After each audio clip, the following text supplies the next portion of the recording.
All right, James. What'd you think of our episode with Don Wells from Onfolio? No, it was good. Obviously, you had some technical difficulties the first half, so I led that. And I led that for everyone that has no idea about going public in public companies like I do. So I asked a whole bunch of basic questions to hopefully help anyone with the understanding there. And then, yeah, it's interesting you can take a company like that public, just essentially a content side agency goes public. Yeah. And it was more of like a tool to raise money, right? So he Mm-hmm. went public at a certain valuation, and then he used the funds to buy more content sites. It was Yeah, a exactly. pretty interesting strategy. There must have been an SEO tool that he used to find all these sites as well. Yeah, I mean, we already talked about it, but it was Ahrefs.com, number one SEO tool out there. Most people, honestly, that I know, just use Ahrefs to spy on the competitors and find out what keywords they're using, and then replicate it, and just do it just a bit better to beat them on the SERPs. Yep, exactly. All right, yeah, that's the intro, guys. Give it a listen. If you guys like this episode, please think about giving us a like on YouTube. Subscribe as well. There's 1.2K of you guys there now, and more than half of you guys listen in on every episode. When are we monetizing the YouTube channel? Do we need that 4,000 watch hours? Yeah, we got like we're like halfway there, but All right, guys, put the podcast on replay while you're at home. Yeah, just leave it on. I force my girlfriend to listen to every episode. She hates it by now, but she knows a lot about SEO. She can keep up with the conversation. But yeah, all right, that's it, guys. Thank you. What's good, everyone? It's Jackie Chow. And this is James delisting. And you're listening to This Week in Digital Marketing. All right, guys, what's going on? This is This Week in Digital Marketing. I'm Jackie Chow. My co-host is James DeLacy, and joined with me today is Dom Wells from Onfolio. How's it going, Dom? Yeah, it's going good. Looking forward to this. How are you guys doing?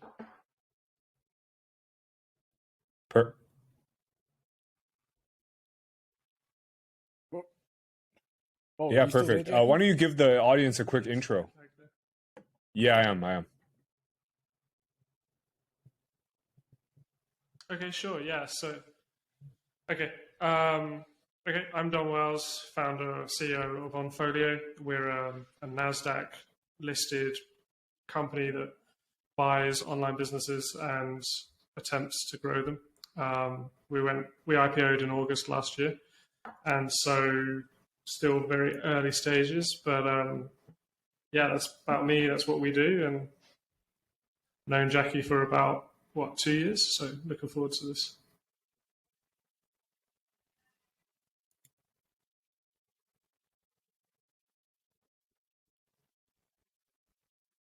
I think Jackie has got mega lag going on. Sounds like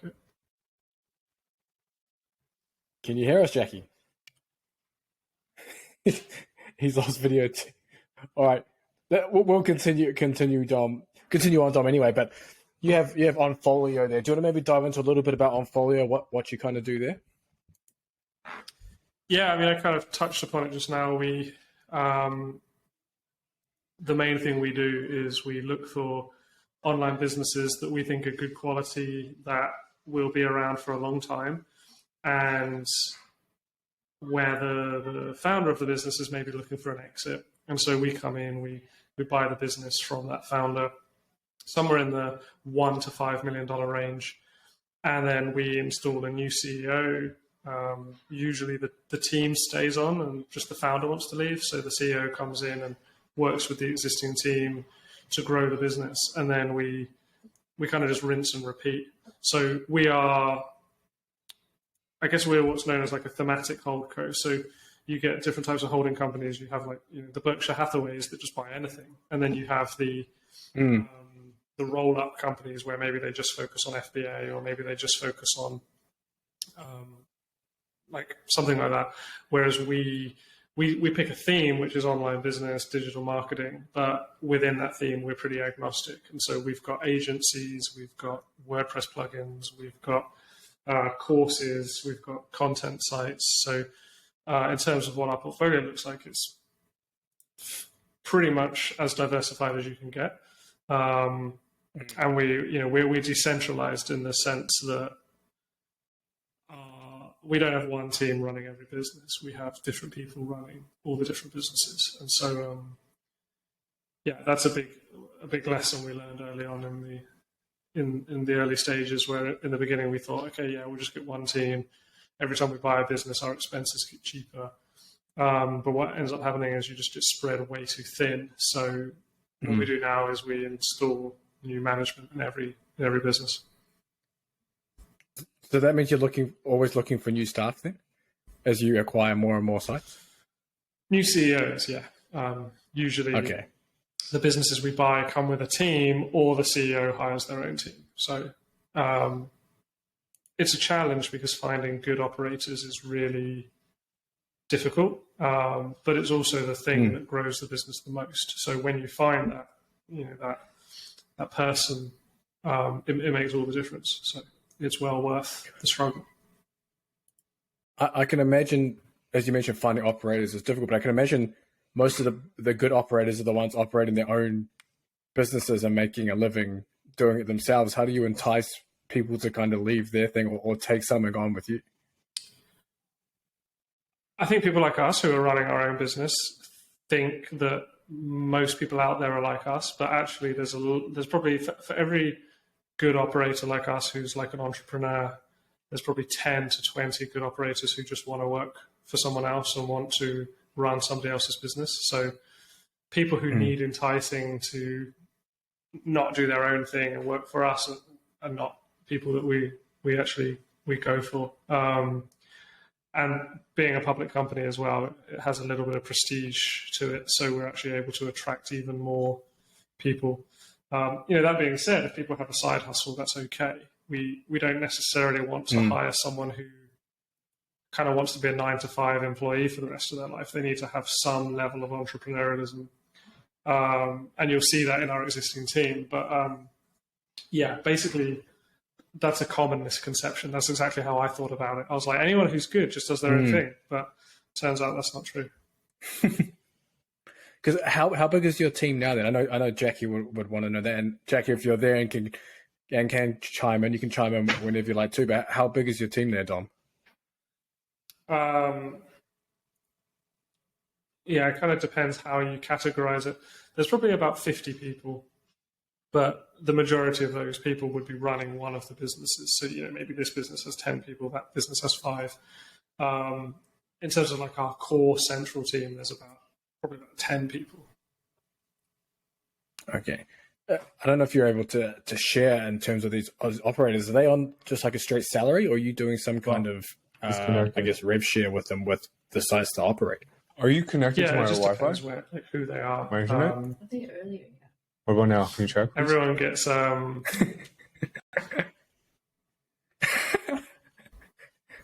we can hear you, Jackie.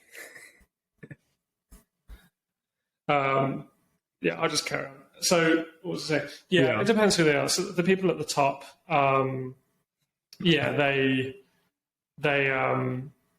they get stock options. They usually get bonuses based on growth.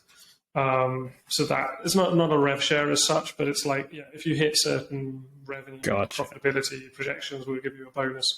And then they get Onfolio stock options, and they'll get a salary as well. And then people lower down, they might get some stock options as well, a smaller amount, and they may have some bonuses. That's actually often for the CEO of that business to decide. But it's always salary. There's never like a commission only element or anything.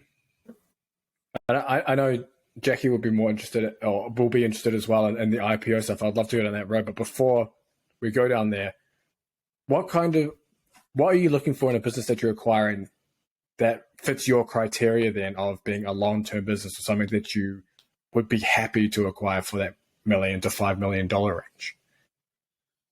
Yeah, it depends on the type of business. So maybe I'll go through a few examples. If it's an online course, one of the big things is it can't be too reliant on the founder. It can't be both for the fulfillment and for the sales. It can't just focus too much on SEO traffic, or it can't be something where the founder just promotes himself on Twitter and then has a Gumroad or something. So, if it can scale with paid advertising, if it can scale with email marketing, and people aren't buying it because they want the founder to help them, that's a good course. If it has recurring revenue, even better. And then with agencies, it's a little bit similar because there's a lot of agencies out there that aren't really agencies. It's just, again, like a website that makes money. It's someone promotes themselves on Twitter and does some services. So again, it needs to be something where it's not too reliant on the founder. It's not too reliant on the founder for the actual fulfillment of whatever it is the agency does. But agencies can be quite narrow in what their products are. Because a lot of agencies aren't really agencies, they're just productized services. So that's fine, and in many ways those are actually easier to scale. The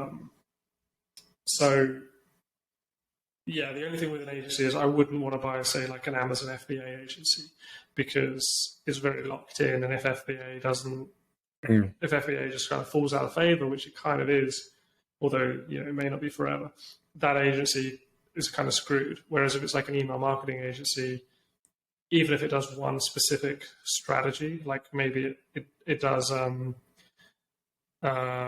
like Seinfeld sequences or something, like it just does one thing really well.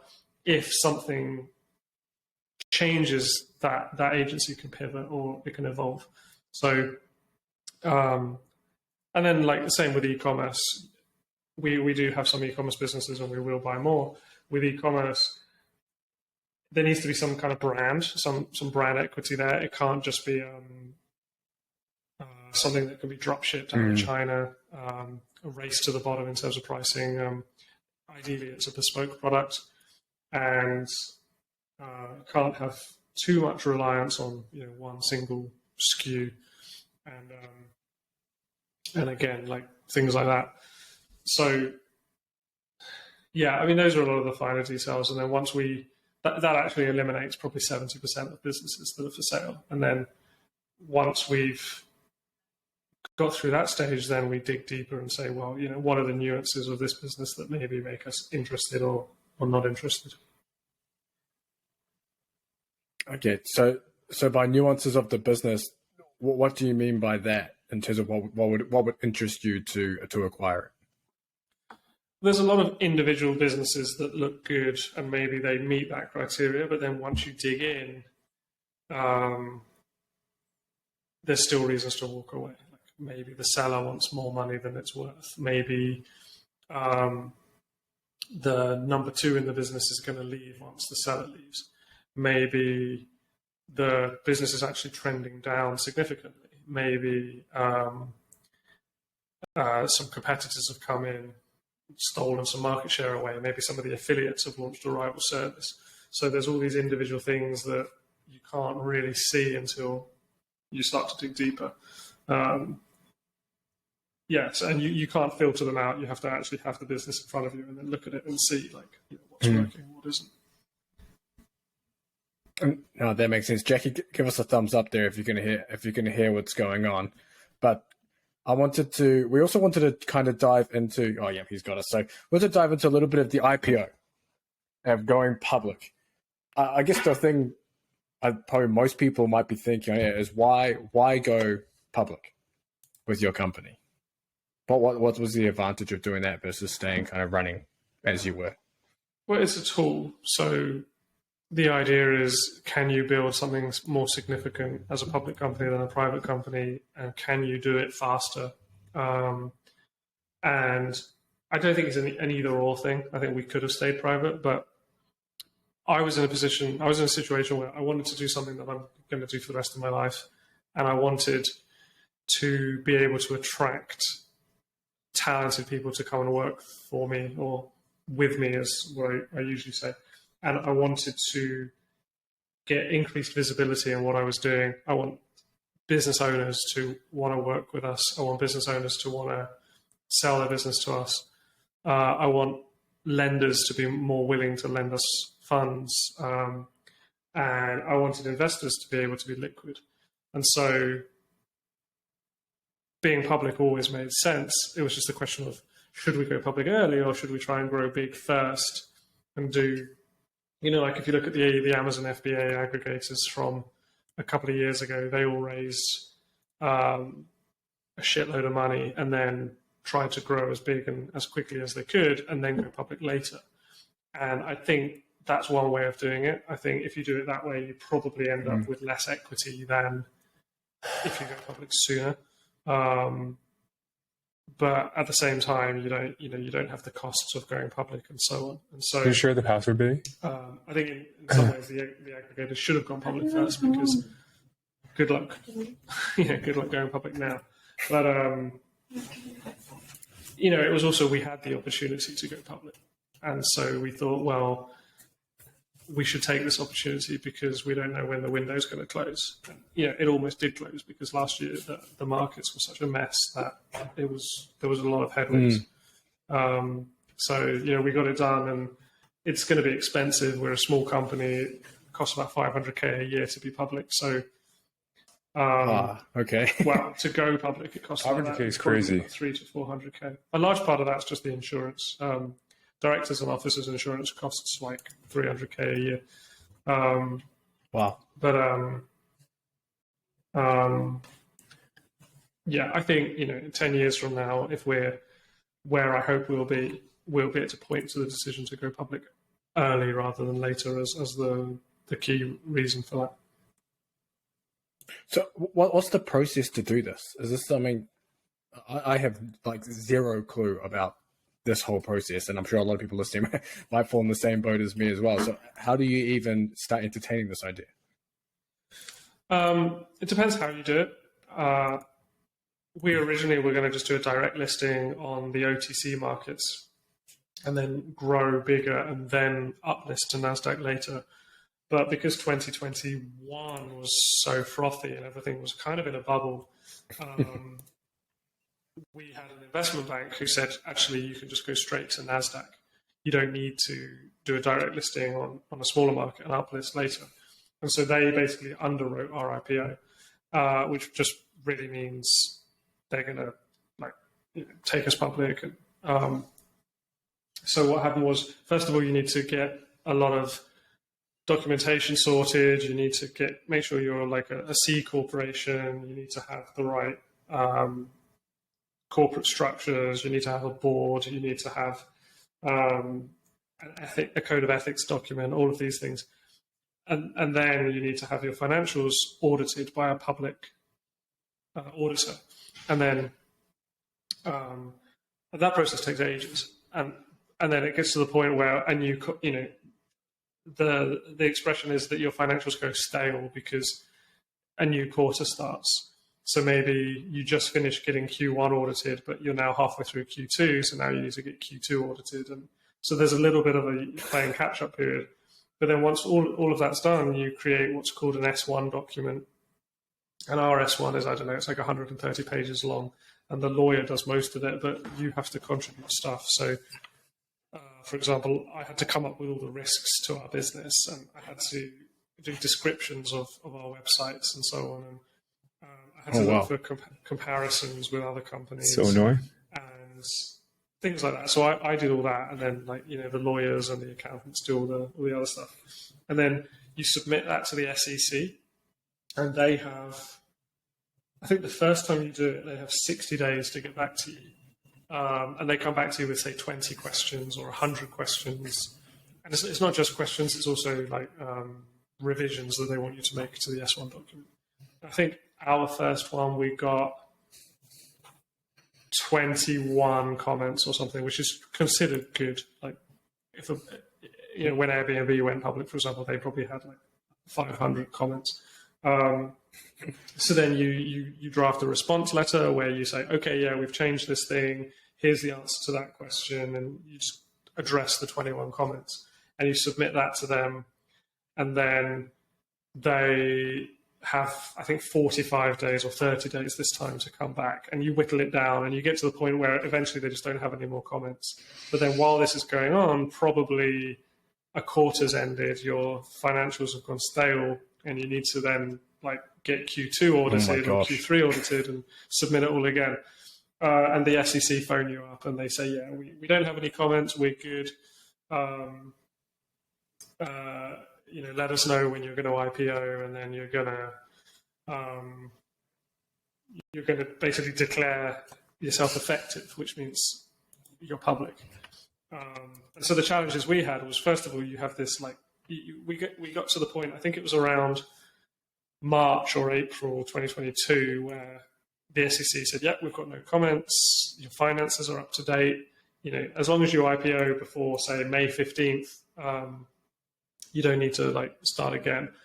And around April last year, everything was a mess. We had a bad Q1, so incorporating the Q1 financials didn't really help. Inflation was running rampant.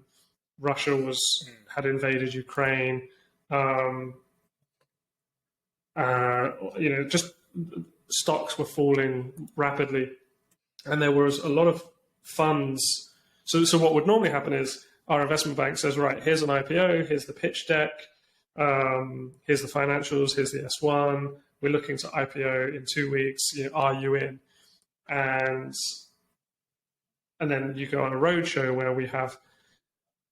Luckily, it can all be done thanks to the pandemic. We actually didn't have to do any of this in person. So we'd have a Zoom call with an interested fund or an interested individual, or sometimes we do group calls where, again, we go through the pitch deck, they ask us questions, and you get better at that. The first one was horrendous, whereas by the end of it, we knew what questions were going to come. We answered the questions in the presentation, so they weren't even any questions.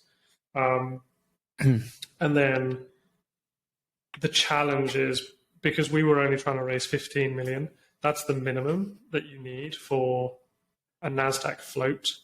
And so, a big company might say, well, we're going to try and raise 100 million, but if we only raise 90, that's fine. Whereas for us, if we didn't raise 15, we didn't raise enough to go public. So there was, I think, 1 week where we got $10 million worth of interest, and we were kind of like, yeah, 10 million is fine. We can grow the company with 10 million, but we actually needed to raise 15 to qualify. And so then we thought, well, why don't we issue fewer shares? But then that would mean we'd increase our valuation from, I think at the time it was a 50 million valuation. It would now be a 70 million valuation. And then those $10 million, people were like, well, we're in at 50, we're not in at 70. Whereas if we lowered the valuation and said, well, why don't we go public at, say, 20 million? Now we would need to raise 30 million to meet the float requirements. So it was a little bit of a balancing act. And, and then you might have interest, and maybe there's a window where suddenly IPOs are happening again and the market's looking good, and investors are very emotional people. Suddenly investors are excited again, and the investors are like, okay, we're interested in your IPO.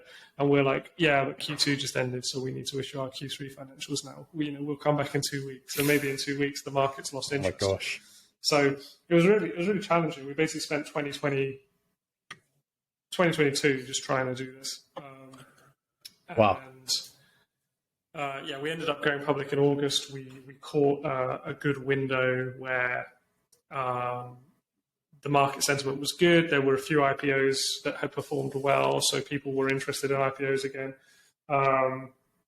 We lowered our valuation to, I think, 10, 12 million and went public at a lower valuation, but we got it done. And it was like that. And I remember speaking to Nasdaq the next day, and they said, "Oh, congrats on the IPO. How did you celebrate?" And I was like, "That slept." So yeah, it was really challenging, but at the same time, we knew it would be. We're trying to build something significant here. If it were easy, everybody would do it, and there would be no benefit to it. So, the fact that Dom, can I jump in real quick? Speaks volumes to itself, anyway. So yeah, for sure. I mean, when you're raising interest from investors, is that through your network, or is there a certain process involved with raising that money? Yeah, that's what the investment bank do. That's why you pay them a commission. Gotcha.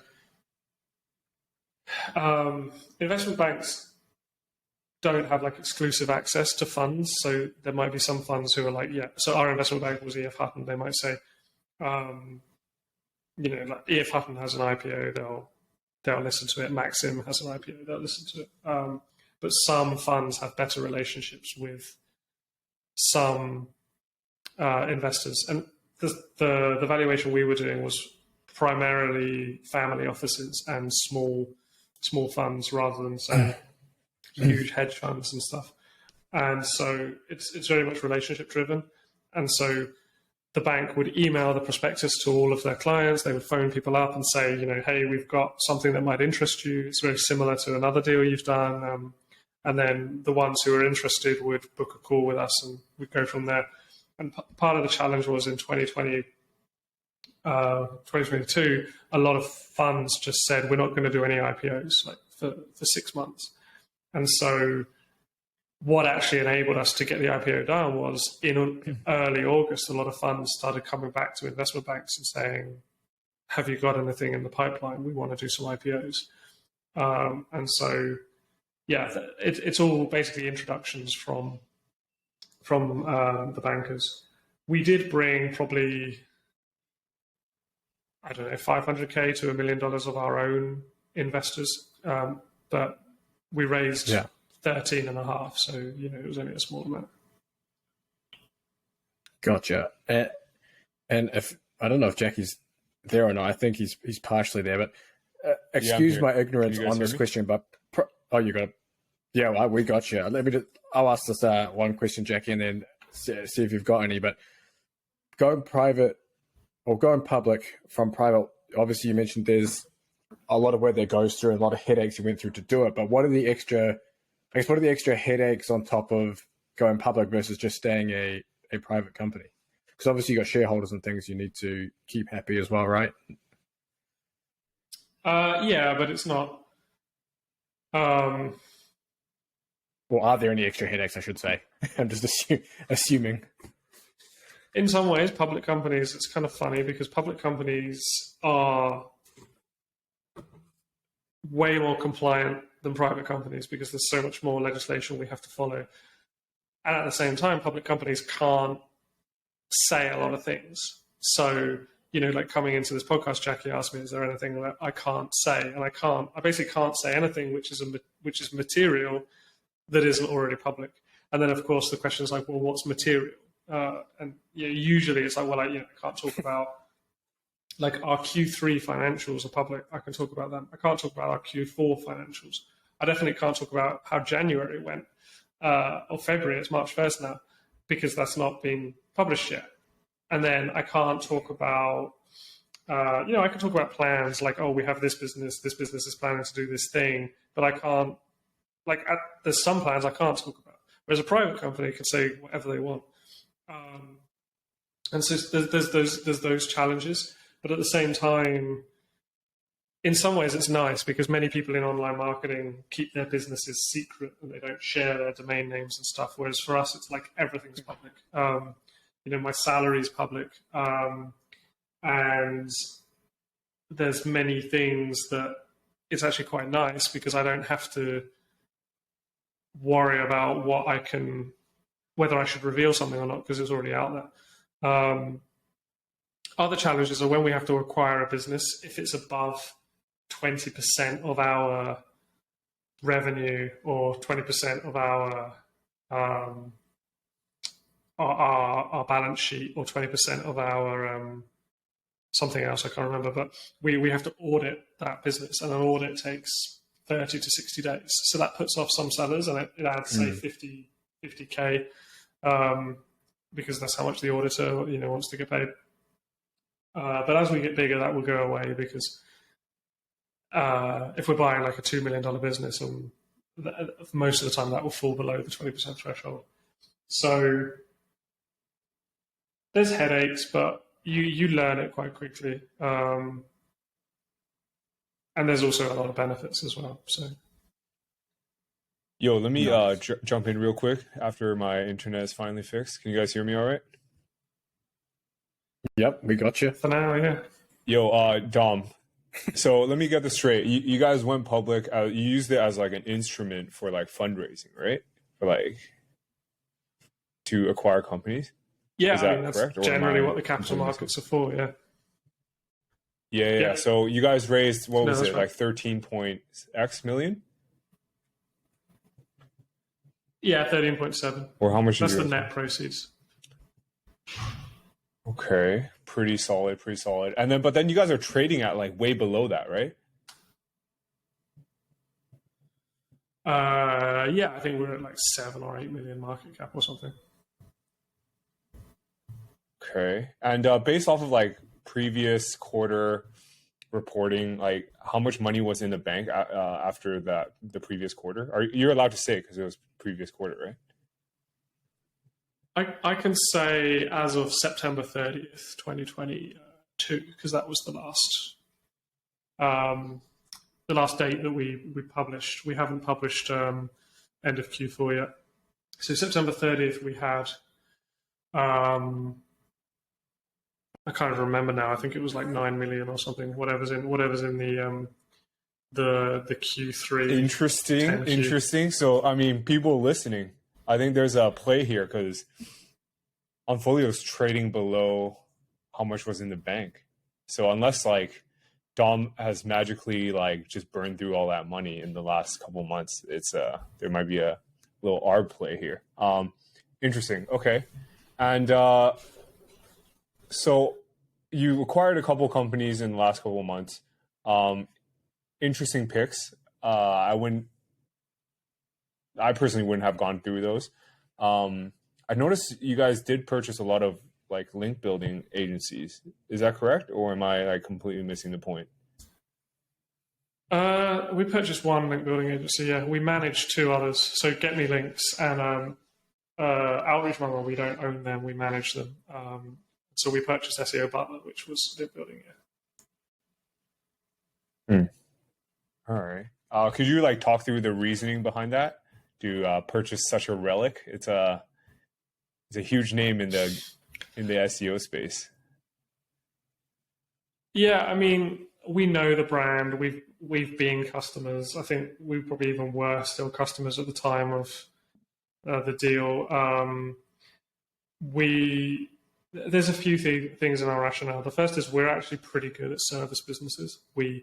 Because we manage 3 or 4. We've managed more in the past, so we're actually quite good at coming in and optimizing and improving service businesses.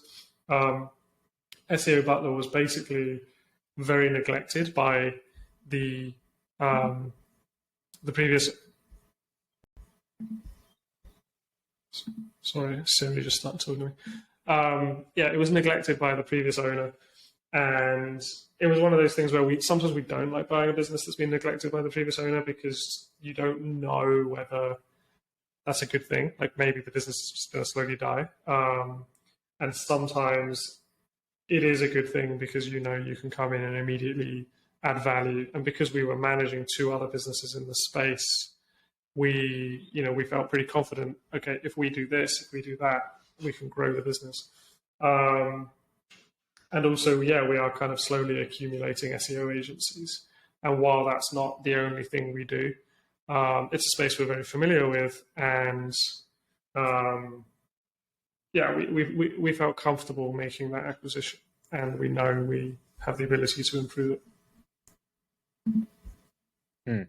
And I mean, with there's some obvious headwinds in the SEO space, like with the emergence of AI. How do you guys feel about it? Mm-hmm. And like, is this something you guys have to talk about it during your shareholder meetings?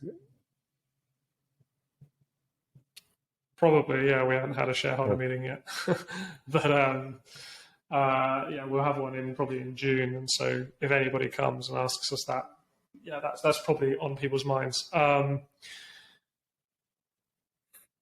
So when you were having lag problems, I don't know if you heard me, but I was saying to James, one of the things we look at with agencies is do they have an ability to pivot. So if you look at SEO Butler, while it is technically a link building agency now, it can very easily pivot into a general SEO agency. And from there, it's fairly easy to pivot into a marketing agency. Same with Outreach Mama. And Get Me Links is probably the most link heavy of the companies. But again, just change the domain name, rebrand the agency. Like, the email list is still what it is. And so another business we just acquired was Content Elect, which does do link building, but is more of a content agency primarily. And one of the reasons we picked Jason as the CEO to run it was because Jason sees AI as an opportunity. And I tweeted about this last night, but basically, I think there's a lot of agencies out there right now who basically when ChatGPT came out, they said, great, we can just do AI content for our clients and not tell them, and we just make more money. So those are the bad agencies. And then what a lot of other agencies start doing is they just start shitting on AI content. They're like, AI is crap. It's not as good as humans. And, a lot of them have pretty bad human writers. So in some ways, AI is an improvement. But generally, what they're trying to do is straw man AI and just say that AI is bad, pay us. And some clients will be like, yeah, that makes sense. And other clients will be like, I just want the cheapest content possible that's passable. And so what Content Elect is doing is basically just saying, look, we can produce AI content for you. It's probably going to save you 80%. So, you can't just go into ChatGPT, ask it to write an article and copy and paste it to your website. I mean, you can, but how long is that content going to rank for? Is it going to rank at all? What's better is having humans check that it's actually good and then editing it. And that can still significantly reduce the costs, but it doesn't necessarily reduce the quality. And so Content Elect is essentially working right now. It's not a public service, but it is public information. They're working with some of their longest standing clients and saying, look, if you want, we can help you do AI content. We'll do it for a lot cheaper than the human content. And you're not going to have to worry about, are we lying to you about it being human content, because we're telling you it's AI. And then when that service kind of gets more robust, they'll start offering that to their clients. So yes, there are headwinds brought on by AI, but if you approach it the right way, there are actually opportunities as well. So, you can essentially disrupt yourself by responding to new innovations as they come out and incorporating them into your offering, which again is another reason why we like agencies. Yeah. I think it's a good opportunity to pivot. But what you mentioned is it's more like human edited AI content, right? It's not like a one-click generator you guys are selling. It's more like we'll generate this maybe using Jasper or something like that. And then here's the thing, like Jasper's, I mean, how much does Jasper cost for an article? Like $30, whereas a human costs $50. If you actually use OpenAI, it costs like less than $1 to create an article. I think I created one with Python that was not great, but it was as an experiment. It cost 10 cents. And so essentially what we're saying is, look, you can pay $30 an article for Jasper. You can pay $50 to a human, or you can pay us, say, $5 to generate you an article and then use a human to edit it. I mean, it's going to be more than $5, I don't know, but the idea is we're saying we're going to pass on the cost savings. And so, yeah, it's human edited AI content. You're right, but I think it's all about, I think a lot of those tools like Jasper and a lot of them, they had a bit of a golden period where all they were using was like OpenAI, API, and fancy UX. And now people have realized they can just use the API directly. So we're basically saying, we'll do that. I'd love to see the valuation of Jasper after their raise. Like if someone could graph it out, that would be very interesting to see. I wonder what it would be at. I think like purely speculating, but I'm pretty sure they're probably like less than half of what they raised at, which was like 1.x billion or something like that. Pretty sure they're way below that at this point. They raised what? because they're They an API call raised- essentially. Yeah. They raised 187 million, I think, and they sold 10% of the company or something. So, it was over $1 billion valuation. But what they are doing now, which is interesting, is now they're just buying up other AI companies. So I think they've basically gone, okay, we are just an API call with a fancy wrapper and a clunky. Well, it's not a clunky UX; it's a fancy UX. But when I used Jasper, I found it wasn't a one-click thing. I still needed to interact with it, so this is a waste of my time. But there are other ones out there that are a lot more one-click solution, and I guess Jasper may end up with a larger valuation simply because they're able to acquire other AI services that maybe one or two of them are actually not API calls, and so maybe Jasper in 5 years is very different from what it raised at, and it ends up with a bigger valuation. So I wouldn't completely rule them out, but I think some of their existing solutions don't have a particularly long timeline. Yeah, I mean, they have a lot of money in the bank, or I sure hope so. I hope their burn rate wasn't too high. But yeah, okay. Speaking of burn rate, I mean, I guess you're allowed to talk about this, since let's just talk about from the last filing, because I haven't read it. I only read your S1. How was the cash flow for the previous quarter? Are you guys cash flow positive right now, or are you guys still trying to grow right now? I'm just trying to think which bits I can say and which bits I can't. We're not technically cash flow positive yet, but I think the question a lot of people had after viewing our Q3 filing was how much of their loss-making activities are ongoing burn in the company, and how much are the costs of going public. And it was tricky because we went public right at the end of Q3, and the acquisitions we made were right at the start of Q4. So a lot of the expenses that you see in Q3 are one time. So, for example, I think we lost, the filing says we lost around $2 million in Q3. So then if you extrapolate that, it's okay, so therefore they're losing $8 million a year. And they only raised $12.5 million after fees and so on. So $12.5 million, if you're buying businesses for 4x, that's going to bring you $3 million roughly. So that's not going to close the gap. You're still going to be losing money. And some of the things we can say in the Q3, some of them we can't. But essentially, the costs of going public were around $500K, and the vast majority of those costs were in Q3. And then there was a lot of acquisition-related expenses for the businesses that we closed in October. Probably several $100,000 worth of expenses relevant to those acquisitions in Q3. So again,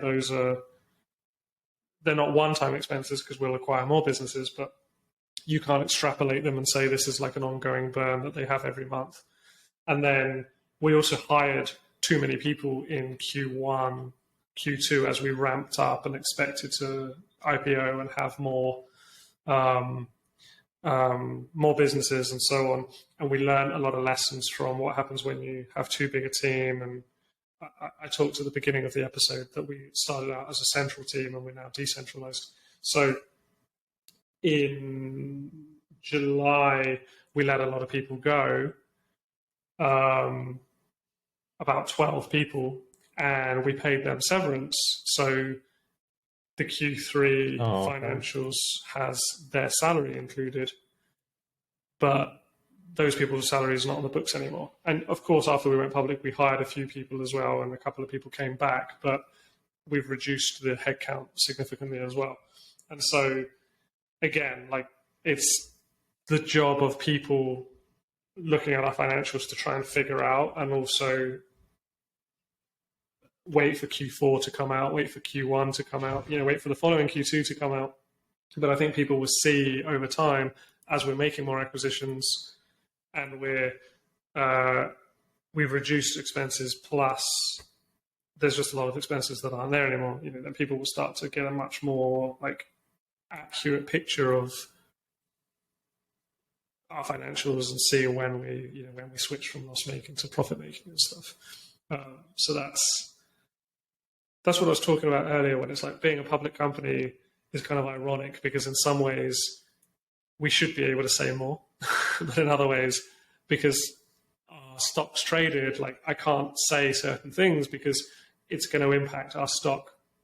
And so it's kind of funny how there's things you can say and things you can't say. And yeah, that's dude. I'm like, typically I ask a lot of yeah. questions. Typically I ask a lot of questions. But I'm so scared now. I typically jump in and ask like really well, you can ask and terrible questions. Okay, yeah. I mean, for example, let's do like it. if you say what's your revenue, I can be like, well, I can tell you what our revenue was like here, but I can't tell you what it is today. So I know what I can say. Jackie just wants to ask you questions so we can buy the stock before this podcast goes out. Yeah, That's what he's exactly. really trying to do. That's the stuff I can't say. No, I mean, do you think there's like an opportunity? Because I know you guys are transitioning to different service businesses, diversifying from, primarily Google traffic. You mentioned you want to buy up businesses that have more levers that you can pull. But do you think there's an opportunity, at least in the public markets, that there could be a company like, Thrasio for niche sites, but publicly traded? Do you think there's something there? Because those type of companies trade at like a P for a multiple, right? Or am I incorrect here? I don't know. I haven't done research. I'm just like spitballing here. I'm sure you can talk about this. I mean, there's an opportunity. Like, we started out thinking that's what we were going to be, but as kind of the Google landscape evolved, we decided that that's not what we wanted to be. But I mean, in the UK, there's a company called Future PLC. They own things like Tom's Guide. They own a ton of content sites, and you can buy their stock in the US as well on the OTC markets. But they're a UK company on the London Stock Exchange, and they're I don't know, they're $1 billion market cap.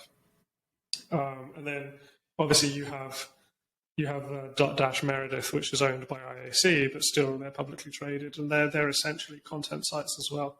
They're not niche sites as such, like buying smaller sites that rank for stuff like best water filter and things. But I think a lot of those sites are pretty screwed these days anyway, so I wouldn't want to build a public company around them.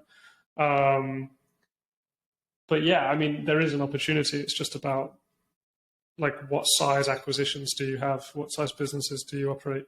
And as you do it more, you realize, well, maybe it's better to just have something a bit more diversified. Yeah, if you just want to own a portfolio of niche sites, probably just do a fund instead. Yeah. Like Owen Fisher, I think he has a fund. But yeah, is there like anything with the SEC has to rule over if like your stock gets beaten to like the ground? I mean, a lot of companies are like that. There's several penny stocks trading at lower valuations than you, but like, is there like a point where if you reach a certain valuation or a certain price, that you get delisted from the Nasdaq? How does that work? I don't even know. Are you allowed to talk about that? Yeah, but that's but that's a Nasdaq decision. That's not SEC. So, like you can get delisted from Nasdaq if your stock goes below a certain price, but there's also things you can do to defend against that. So, it's not really a huge concern. And also, there's other reasons you can get delisted as well. Like if you become not compliant. The biggest one is if you stop filing on time with the SEC. So for example, our 10K, which is the annual filing that's due March 31st. So I think we're allowed to request an extension if we don't hit it. But if you keep missing deadlines like that, that's a lot worse. Making sure you stay compliant with that and get your timings in order, which we are. We're okay. We're going to file on time. But things like that are more of a concern than the price movement. Okay. I think I asked you this in person before you IPO'd, but why Nasdaq over like something easier? Because I hear it, the London Stock Exchange is probably easier to go public at, and Canadian stock market is also the Wild West for going public. Is there a reason why you picked Nasdaq? Is it just like a liquidity thing? Yeah, I mean, it's the liquidity, it's the prestige, it's the end goal. Typically, your market cap is bigger. Look at Tiny, for example. They're going public on. Well, they're merging with WeCommerce. If they were on Nasdaq, they'd have a bigger market cap. People would actually pay a lot more attention. But at the same time, there's more compliance, there's more costs. So the goal was always Nasdaq, just because of the access that it gives you.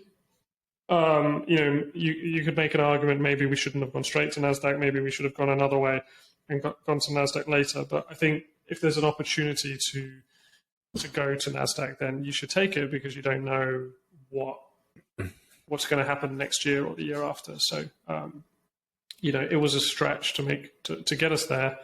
And now, it's quite funny because we're small and we're on Nasdaq, and people are probably like, who are these tiny company on Nasdaq? How did that happen? But 2 or 3 years from now, when we've got tens of millions more in revenue and a much higher market cap, everything will be easier because we will have been on Nasdaq for a couple of years, rather than trying to grow on OTC and then switch to Nasdaq later. Yeah, true that. Yeah, I think being on the Nasdaq is definitely a flex. You don't flex that enough. I would throw your ticker everywhere. Are you allowed to do that? I'd be like just running Facebook ads straight to your ticker, man. Just burn that shareholder money. Again, you can run ads, sure. You can. It's just what the ads say that. So if I'm like, hey, we're a public company, this is what we do. Download our white paper now or whatever. Yeah, that's fine. If I'm like, buy our stock because numbers going to go up, then obviously you can't do that. Yeah. So it's, I think you just need a couple of moon boys back, like bull market's back on. You guys are going to fly. I would probably just run Facebook ads straight to Onfo, your ticker, and just see what happens. See if there's any impact on the stock. No, I mean, we do. Aside, we do some advertising. Really? Nice. Yeah, what do you think of Tiny's execution right now?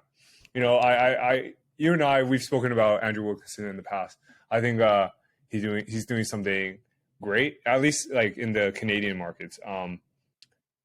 But yeah, what do you think of his merge with WeCommerce? How do you think he's been doing? Because like him merging with WeCommerce is like, do you think it's like a liquidity play? Is he using it as like exit liquidity? What do you think? Purely speculation. But yeah. Yeah, I mean, I don't know. I've spoken very briefly with Andrew in DMs, so I've never been able to pick his brain on that. I'd love to pick his brain on it one day. I think he. I have a few thoughts. For example, when they took WeCommerce public, I often thought, why don't they take Tiny public? And then I thought, well, maybe they don't want to be public. Maybe they. WeCommerce makes sense because it's kind of like a Shopify roll-up, so it's got a theme, but Tiny doesn't. But then I thought, well, Berkshire doesn't either, and they're public. So I always thought, why just take WeCommerce public and not Tiny? And then when they announced that Tiny was merging with WeCommerce, I thought, okay, that makes sense. Like I've always wanted to own shares in. I can't can't even remember what it's called now. Not Tiny, but no, the coffee Aeropress. Aeropress. I've always wanted shares in Aeropress, so thanks Andrew. Now I can do that. And obviously the market liked the move. I think Tiny makes WeCommerce a better company. I don't know what Andrew's motivation was. Was it a liquidity play? Did he do it to improve WeCommerce's fortunes? I don't know, because there's so many different reasons. But I think ultimately it may always have been the intention. Maybe it was a little bit of an experiment. There's a lot of reasons why Tiny will benefit from being public. Like, they can use their stock as a currency. They can get liquidity for themselves. They can get liquidity for the businesses that they buy. They can raise capital a lot more easily. Andrew's spoken about how they don't use a lot of debt, so they can get debt potentially on better terms now, and they can do equity offerings. So that there's a lot of reasons why Tiny will be better as a public company, just like the thesis with taking Onfolio public. So maybe they thought, well, it's a bit of a gamble taking Tiny public, so why don't we take WeCommerce public first? What was it, 2 years ago that they went public? Once we understand the liquidity and how everything's working, then we can merge Tiny into it. I don't know, but in terms of their execution, I guess I'm not sure whether your question is the execution on the individual businesses or just like what they're doing, but I actually don't have a lot of insights. I think some of their businesses are pretty good, so not really sure. Yeah, no, I wasn't even sure what I was asking. I was just wanting your thoughts on Tiny and like them merging. I'm not that sophisticated, as you can tell. I like Tiny. I like Andrew. So I think it was a good move. Who knows? But yeah, I don't know his motivation, but I think it was a good idea. All right. Well, all right.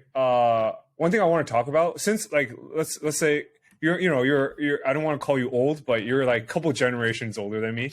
I want to hear your thoughts on my career. Yeah. No, I just want to hear your thoughts, because we can't really talk about too many things on Onfolio, but like I'm sure you want to talk about Onfolio, but let's talk about me for a second. What do you think of my current execution? It's your of, show. What I'm doing?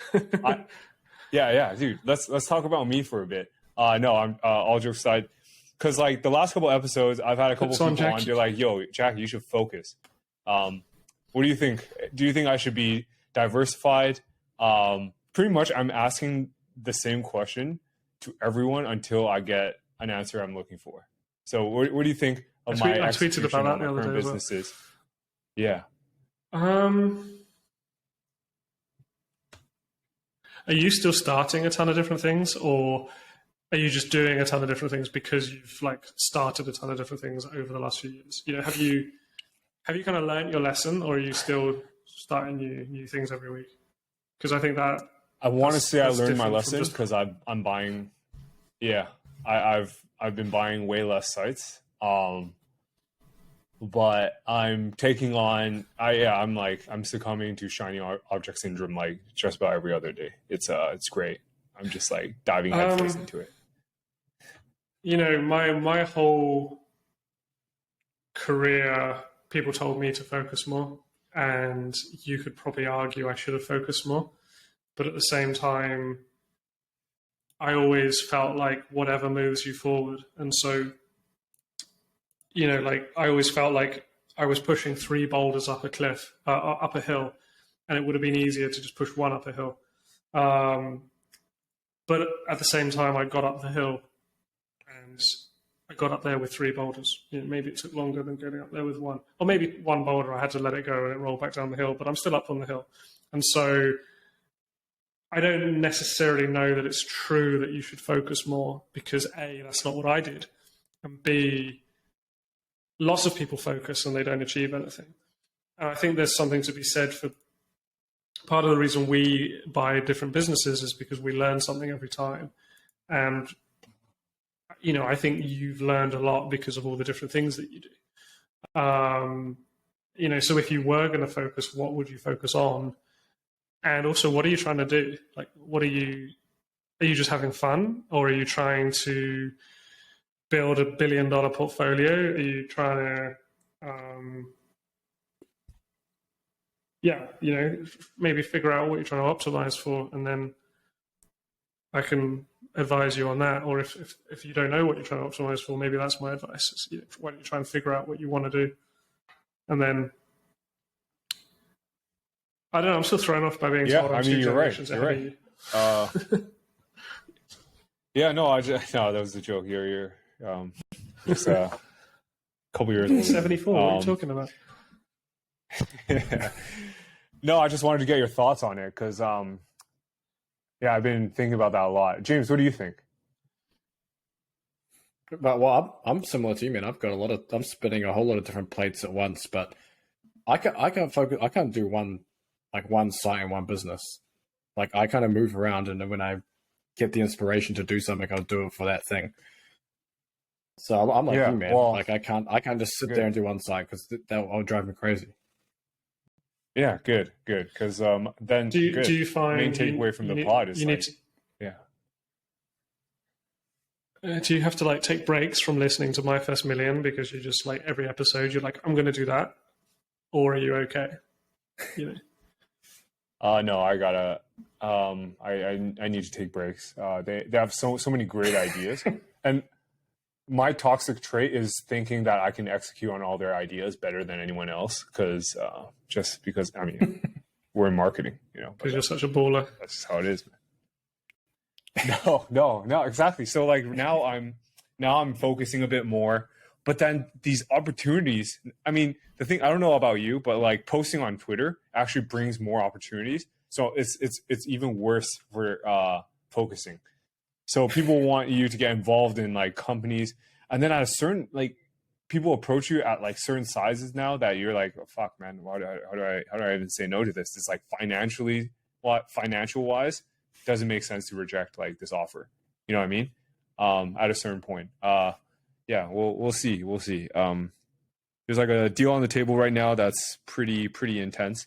Probably can talk on the deals a bit more on the coming weeks, but yeah, it's pretty intense. We're gonna speak. Yeah, I mean, you do have to learn to say no to a lot of opportunities, but that doesn't mean you should say no to every opportunity. Yeah, true that. All right. Yeah, I think we're running a bit overtime. Yeah, sorry about guys. If you guys are listening, I apologize. My internet is absolute shit today. I'm using a pocket Wi-Fi now. Upload speed, you guys can't see this, but my upload is at 5%, whereas everyone else is at 99%. So I'm gonna have to stay on the line for another 3 hours after this. This is gonna be hell. But yeah, if you guys like the episode, please smash that like button or subscribe on YouTube, do all the good stuff. Dom, when am I going to see you again? You're going to be in London in the summer? I will be. But I think you're going to be hard guy to get a hold of, man. Yeah, well, I have kids. Yeah, I mean, I'll be in London in June and probably July, and I'm always in Taipei whenever you feel like buying me some more whiskey. Good. Yeah, let's do that. Yo, we should. I don't know if Onfolio can run events, but you guys should do an event in London or something like that. Get all the affiliates together. You can write it off or something. No, I've been thinking about it. Throw a party, man. Yeah. Well, yeah, you get 20% discount, I guess, because of your taxes. You can't write the whole thing off, but. Yeah. No, I like doing that. Every city we go to, I want to try an event. Some of us are going to be in New York in May, so I'll see if we can do something with the New York crew. Yeah. Okay. Yeah. Well, good. Well, thanks a lot for your time today, James. What do you think? Do you think we're missing anything? No, man. I think we covered pretty much everything.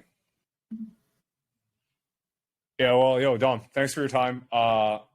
Chat soon. I'll see you in London, and we can go from there. Yeah, nice one. Cheers, Tom. Cheers. Yo, Dom, stay on the line. Stay on the line. Stay on the line. You gotta finish uploading, man.